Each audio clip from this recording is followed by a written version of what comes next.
بسم اللہ الرحمن الرحیم۔ السلام علیکم ورحمۃ اللہ وبرکاتہ۔ آسمان رشد و ہدایت کا روشن ستارہ۔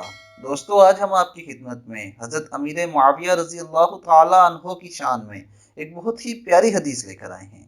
رسول اللہ صلی اللہ علیہ وآلہ وسلم نے اپنے پیارے صحابی حضرت معاویہ رضی اللہ تعالی عنہ کو یوں دعا دی: اللہم اجعلہ ہادیا مہدیا واہدی بہ۔ اے اللہ، معاویہ کو ہادی، رہنمائی کرنے والا، اور مہدی، ہدایت یافتہ بنا، اور اسے لوگوں کی ہدایت کا ذریعہ بنا دے۔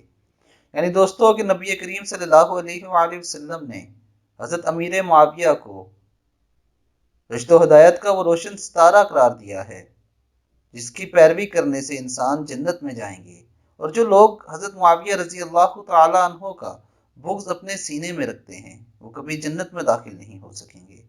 اللہ تعالی ہمیں عظمت صحابہ پہ مر مٹنے کی توفیق عطا فرمائے۔ السلام علیکم ورحمۃ اللہ وبرکاتہ۔